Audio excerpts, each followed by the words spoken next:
Suspended high above the city, Leo dangled from his harness, the scent of soap and rain mingling in the air. Below him, the streets pulsed with life, but up here, everything felt oddly serene. With a practiced motion, he wiped the glass, revealing a world that shimmered with possibility. Today was different, though. That morning, as he stepped onto the rooftop, a flicker of unease prickled the back of his neck. The sun hung high, but shadows danced in ways that felt wrong. When Leo glanced at the glass, a ripple surged across the surface, twisting his reflection into something unrecognizable. A voice echoed in his mind, a whisper that warned him. At sunset, the reflective world would consume him. He tightened his grip on the squeegee, a tool of clarity in an increasingly murky reality. His goal was clear. He had to find a way back before the sun dipped beneath the horizon. As he moved from window to window, the reflections grew more chaotic. Each surface he polished warped into strange landscapes, vibrant and alluring, yet ominous. In one mirror, he spotted a version of himself, smiling and beckoning him forward. It felt like a promise, but Leo hesitated. He had learned the hard way that not everything reflected was real. The first attempt to step through a portal ended in failure. He lunged toward the beckoning figure, but the moment he touched the glass, it hardened like ice, throwing him back onto the ledge.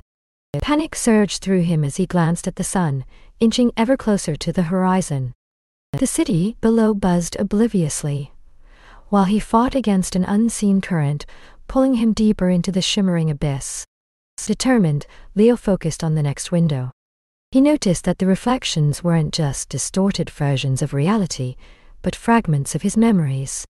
In the glass, he saw images of his late father, a man who had taught him how to navigate life's challenges. The warmth of those memories ignited a flicker of hope.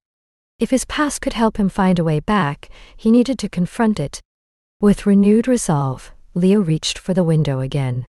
This time, he spoke aloud, recounting the lessons his father had taught him about courage and resilience. The surface rippled as if responding to his voice, and he felt an electric charge in the air. He took a deep breath, feeling the weight of time pressing against him. Closing his eyes, he launched himself into the glass, not to escape but to embrace the memories that shaped him. As he fell through, the chaos morphed into a corridor lined with memories, each step resonating with the echoes of laughter, tears, and lessons learned. He felt his father's presence guiding him. The shadows began to coalesce into a path illuminated by a golden light. Leo raced down the corridor, each stride fueled by the urgency of time slipping away. Just as the last rays of sunlight began to fade, he burst through a final barrier, landing on the rooftop once more, breathless but alive. The city spread out beneath him, bathed in the warm hues of dusk. He looked back at the window, now merely glass. The portal closed behind him. Leo unclipped his harness, the scent of rain and soap filling his lungs. He had faced the reflections of his past and emerged unscathed. The world was still there, real and vibrant, and as he descended from the heights, he felt a new clarity within him, a deeper understanding of himself.